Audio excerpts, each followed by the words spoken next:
오늘의 마감 브리핑 시작하도록 하겠습니다.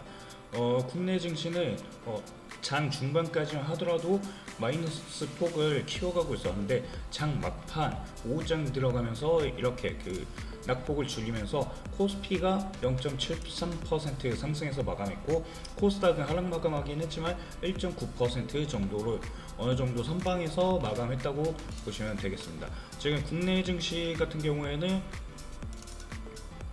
지금 장 중반 12시까지만 하더라도 엄청나게 크게 하락하는 모습을 이렇게 보여주었는데, 점심시간을 기점으로 바닥을 다지고 나와서 이제 하이닉스, 삼성전자 중심으로 매수세가 들어오면서 이전과 어제와는 달랐죠. 어제는 오후장 갈수록 오후에 더 큰 하락폭을 키웠었는데 오늘은 반대로 오후에 매수세가 더 들어왔어요.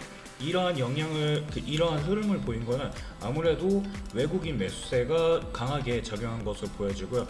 외국인이 무려 1조 원 가까이 9,694억 원 1조 원 가까이 순매수하면서 마감을 했는데 선물 시장에서도 1.6조 매수하면서 끝났죠. 그렇다는 거는 외국인은 선물을 최근 전체 매도한 날도 있지만 전체적인 규모로 보면은 선물 시장에서 매수를 해요.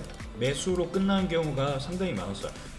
반면 현물 시장에서는 어쩔 수 없이 비중 관리를 위해서 매도로 끝나는 경우가 많았는데, 이러한 흐름을 자세히 살펴보시면은 코스피를 살펴보면 외국인이 압도적으로 파란색이 맞죠?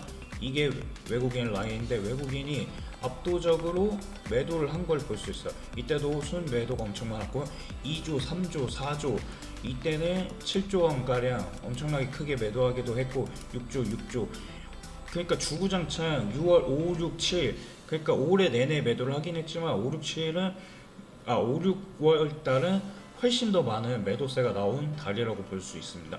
그만큼 증시가 최고점을 향해 달려가고 있었던 상황이었고 최고점 찍기도 했었고, 그러다 보니까 이때 집중적으로 매도가 많이 나온 걸 볼 수 있어요. 하지만 코스피 선물 시장에서 보면은 선물 시장은 그나마 양호했어요. 왜냐면은 선물에서는 최근에는 7월달 들어서는 순매수가 압도적으로 많았고요. 그 전에도 매도도 하긴 했지만 2조씩 매수를 하고 선물하고 완전히 다른 포지션 변화를 보여줬죠. 그 이유는 아무래도 현물은 비중을 관리를 해야 되잖아요. 현물은 비중 관리가 필요해요. 왜냐하면 미국 증시가 그렇게 크게 상승하지 않은 상황에서 국내 증시는 3배 넘게 상승을 했으니까 그에 따른 비중 규모가 한국 시장이 압도적으로 커졌을 거예요. 그렇기 때문에 이 비중을 관리할 필요가 있었고, 이 비중을 관리함에 따라 이제 현물을 매도를 하게 되죠. 비중 관리라는 게 남은 만큼을 비중을 덜어내야 하니까. 그래서 지난번에 연기금 국민연금 이사장이 이제 자기들은 이거 매도를 안 할 거다. 매도를 하더라도 시장에 충격을 줄 정도의 매도는 안 할 거다 라는 식으로 말을 했었는데, 외국인은 상관없죠. 관리가 우선이라 그냥 무지성으로 매도를 한 거예요. 그래서 최근에는 이번에 나온 기사에 따르면은 연기금 왜 매도를 안 했냐고 질타하는 그런 기사가 나왔는데, 국민 여론이 안 좋은 상황에서 어떻게 매도를 하겠습니까? 그리고 매도하지 말라고 비중을 오히려 연기금은 비중을 늘렸어요. 그래서 저번에 20%까지 늘렸죠. 15% 구간에서 20%까지 늘렸었는데, 그렇게 늘리면서 최대한 매도하는 걸 막으려고 했던 게 이제 정부하고 연기금 쪽이었고, 이게 아무래도 정부 지지율이랑 연관되니까 어쩔 수 없이 지수가 크게 하락을 하면 남 탓을 하기 시작해요. 남 탓을 하게 되면 당연히 지지율에도 안 좋겠죠. 그렇기 때문에 연기금을 관리를 못했어요. 연기금은 이렇게 관리를 했어야 되는데 이 관리를 못했기 때문에 지금 크게 수익은 수익이지만 크게 수익이 줄어든 상황이고요. 반면 외국인은 현물 비중 관리를 미리 했기 때문에 이 관리를 함에 따라서 차익을 엄청나게 많이 벌 수 있었죠. 그랬는데 왜 선물을 사냐? 왜냐면 지수는 현물에 기반하잖아요. 그러니까 현재 상황은 확실히 가격이 많이 올랐다. 가격이 많이 올랐다라고 보고는 있는 거예요. 그렇기 때문에 비중이 비대해졌으니까 비중을 관리를 한 거고요. 비중을 관리하는 단계에서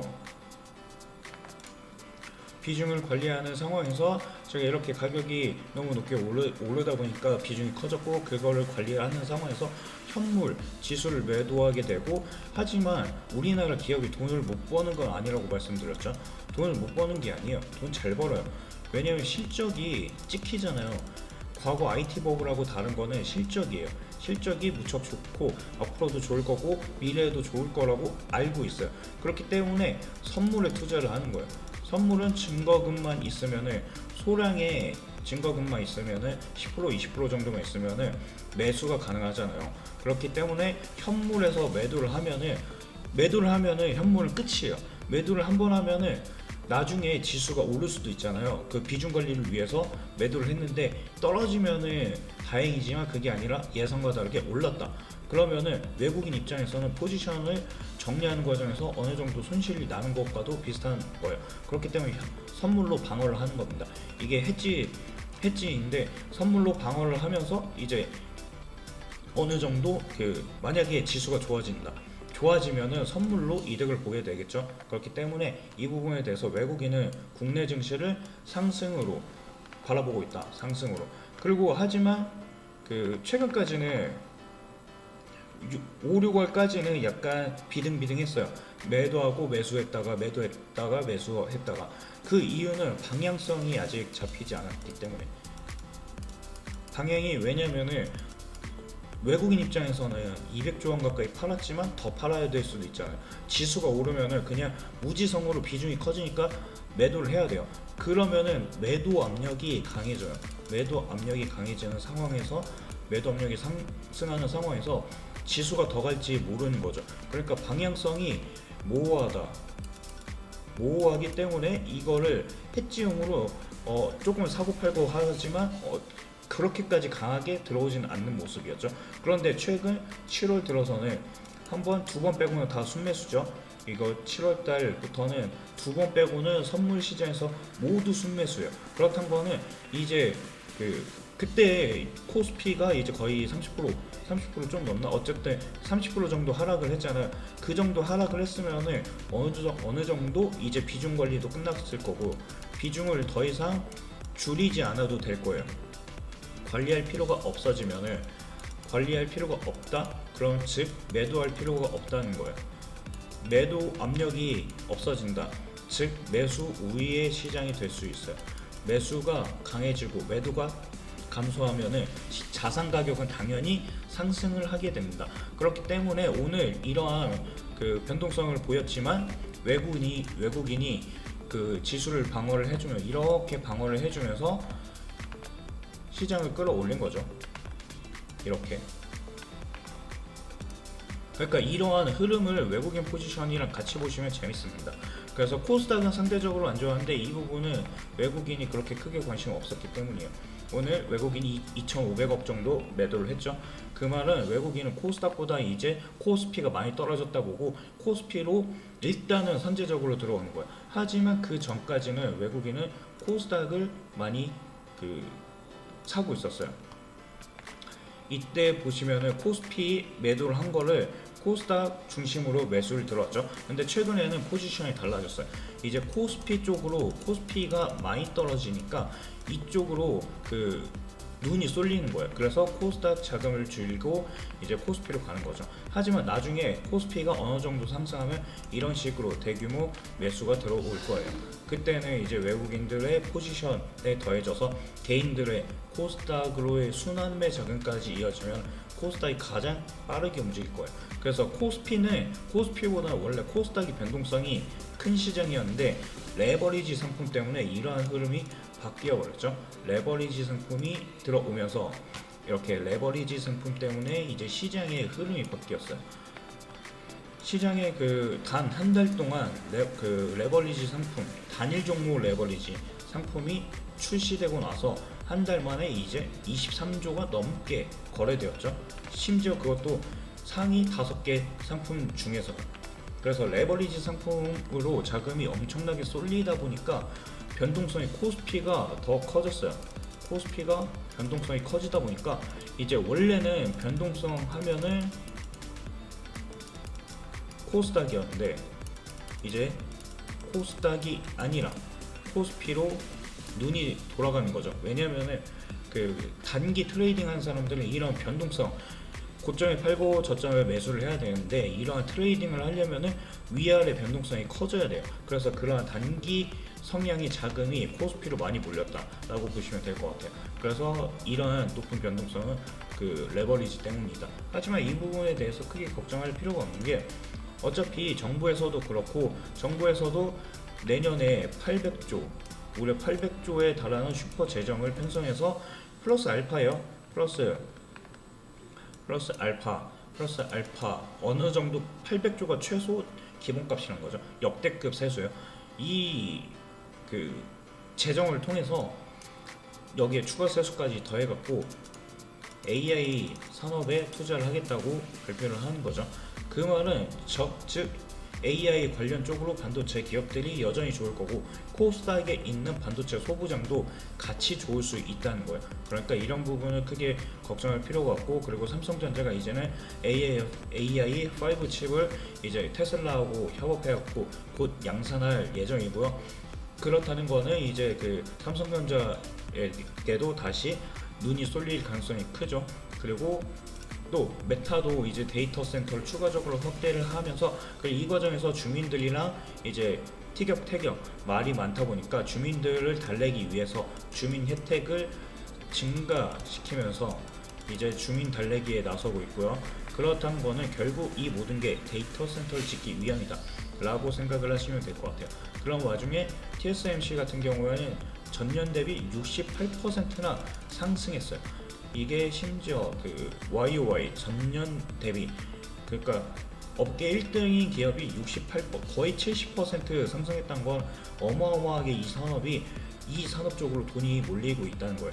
그러니까 이 부분은 전혀 문제될 게 없다라고 보시면 될 것 같고요. 그리고 이제 골드만삭스에서 이제 그 레버리지에 대해서 문제를 제기했는데, 레버리지 상품이 이제 레버리지는 그냥 프로그램처럼 돌아가는 거예요. LP가 관리를 한다지만 프로그램처럼 그냥 띡띡 그 어느 정도 이 상한 하한 그 추종하는 것들은 LP들이 관리를 하지만 그 프로그램에 입력된 값대로 움직이는 거니까, 그래서 이 기계적 매도가 이제 낙폭을 키웠다. 코스피가 하락할 것 같으면 오후장에 그 계산을 하고 레버리지 상품이니까 차익만큼의 그 매도를 더해서 그 자산을 맞춰야 돼요. 그렇기 때문에 이 부분이 레버리지 상품 때문에 약간 더 커졌다라고 하는 지적이었고요. 그래서 이러한 변동성이 있었던 거는 단순 이벤트성일 가능성이 높고, 장기적 관점에서 보면은 결국에는 반도체 AI 산업으로 돈이 계속 풀릴 거기 때문에 이 부분은 크게 걱정할 필요가 없다라고 말씀드리고 싶어요. 그러면은 왜 그 최근 변동성이 더 커졌는지에 대해서 추가적으로 말씀을 드리고 싶은 게 있는데, 바로 호르무즈 해협에 대한 트럼프의 압박이에요. 이란이랑 또 전쟁을 한 해 만에 막 이러고 있는데, 이란이랑 그 미국 공습에 이란을 석기 시대로 후퇴, 그러니까 이란을 아예 쑥대밭을 만들어 버리겠다라고 말을 하면서 이제 사람들이 전쟁에 대한 우려가 커지잖아요. 그래서 유가가 그 78불까지 엄청나게 급상승을 했는데, 이러한 부분이 나타나다 보니까 트럼프는 기본적으로 물가를 잡아야 돼요. 근데 유가가 오르면 물가가 안 잡히죠. 그렇기 때문에 이 물가를 잡기 위해서 지금 약간 전쟁을 확대한 건 아니다 라는 식으로 부인은 하고 있지만, 아직까지 협상 가능성이 있다 라고 말하는 거 보면은 알고 있어요. 전쟁을 계속 끌고 가면 불리한 건 본인이란 거야. 그렇기 때문에 이란도 원래는 간보기 하면서 납작 엎드렸다가 이제는 막 미국도 공습하고 막 그런 것들을 하는 이유가 지금 트럼프가 얼마나 불리한지. 왜냐하면 11월까지 중간 선거가 얼마 남지 않았어요. 중간 선거에서 참패를 하면은 결국 트럼프는 하고 싶은 거를 그 임기 하반기에 할 수가 없어요. 임기 하반기에 지금 미국은 거의 2년마다 평가를 받는다고 하거든요. 선거가 중간에 깼어갖고. 그래서 이번에 선거 끝나면 그 지금이 전반기이고요. 이제 내년부터 그 후반기가 될 텐데, 그렇게 되면은 결국에 트럼프는 나가리가 되겠죠. 왜냐면은 그 뭐 하는 족족 지금 민주당이 압도적으로 참패를 당했기 때문에 공화당 우세인 상황에서 만약에 공화당이 박살난다, 선거에 진다, 그럼 공화당 내부에서 내부 분열이 일어날 거예요. 그러니까 내부 분열까지 일어날 수 있기 때문에 선거는 무척 중요해요. 이거를 아예 배제할 수가 없어요. 그런 상황에서 지금 이란과의 전쟁이 계속된다. 그럼 트럼프 입장에서는 당연히 안 좋은 거예요. 그러니까 이 부분을 빨리 해결하고 싶지만 이란이 말을 안 듣고 있으니까 이 부분을 어떻게 해결을 할지 지켜보는 게 중요할 것 같고요. 그래서 이게 다시 불거지니까 이거하고 관련돼서 제가 눈에 띄는 종목이 하나 있어서 갖고 왔습니다. 그 종목이 바로 이수화학입니다. 중동발 공급망 충격으로 인해서 영업이 1분기가 실적이 엄청 잘 나왔어요. 1분기 실적이 호조 보였죠. 그렇다는 거는 이제 3분기, 4분기에도 이제 중동 이제 제가 지금 7월이잖아요. 7월인데 이제 3분기죠. 3분기에서 이제 아니면 4분기까지 이제 실적이 좋을 수 있다라는 논리를 씌울 수도 있어요. 왜냐면 얘네들이 중동산이 차지하던 LAB 공급량이 줄어들다 보니까 호르무즈 해협이 막혀서 그래서 여기에서 LAB, MP 수급이 적어지면 공급이 적어지니까 당연히 얘네들이 가격을 올릴 수 있는 거예요. 그래서 가격 협상력이 회복되었고 그로 인해 영업이익이 증가했다. 25년 기준 3.7배 엄청나게 증가를 한 모습이죠. 그래서 최근 주가 흐름도 엄청나게 좋아요. 이수화학에 대한 종목을 보면은 제가 좋아하는 여기 컵 앤 핸들 나오고 여기서 횡보하고 상승 삼각 수렴을 만들어주고 있는 구간이에요. 그렇기 때문에 지금 이 구간에서 지금 거래가 조금씩 증가하고 있거든요. 최근에 이 거래량이 줄어든 거는 시장에서 시장이 하락했기 때문이에요. 6월달이잖아요. 6월달은 전체적으로 삼전 닉스 두 종목 빼고는 관심이 없었어요, 사람들이. 그래서 나머지 종목들에서 아주 안 좋은 흐름이 나왔는데 역시 이수화학도 비슷하게 흘러갔었죠. 그런데 지금 최근 다시 이렇게 거래량이 다시 유입되고 있는 상황에서 이제 이슈까지 발생을 했죠. 그러다 보니까 지금 제가 좋아한다고 했던 컵 앤 핸들 돌파 나오면서 거래량 터졌죠. 그러고 나서 횡보하고 있어요. 횡보하는데 아래 추세가 상승 중에 있죠. 추세가 상승 중에 있으면서 이제 여기서 한 번 더 눌려도 상관없어요. 지금 14,000원 구간대라서 지금 이 바닥 구간 추세 바닥 구간에서 거래가 조금씩 유입되고 있죠. 지금 시장이 안 좋은데도 이수화학에 대한 사람들의 관심이 크다는 거예요. 그렇다는 거는 지금부터 눈여겨보아야 하는 종목이고 중동 이슈가 다시 불거지고 있으니까 결국에 끝나긴 할 건데 막힌 게 한 번에 안 끝날 거예요. 왜냐면은 지금 호르무즈 해협에 대해서 이 트럼프가 농왕이 났는지 헛소리를 하고 있죠. 해물의 호르무즈 해협 화물 운송에 20%의 통행료를 받는다고. 그러니까 화물의 20%면은 화물 수익의 20%도 아니고 그냥 화물의 20% 때려버리는 거는 마이너스나라는 거잖아요. 마진이 얼마일지 모르겠지만. 그러면은 누가 이거를 통과를 하려고 하겠어요. 그냥 육로로 돈 더 주고 옮기는 게 쌀 수도 있을 텐데.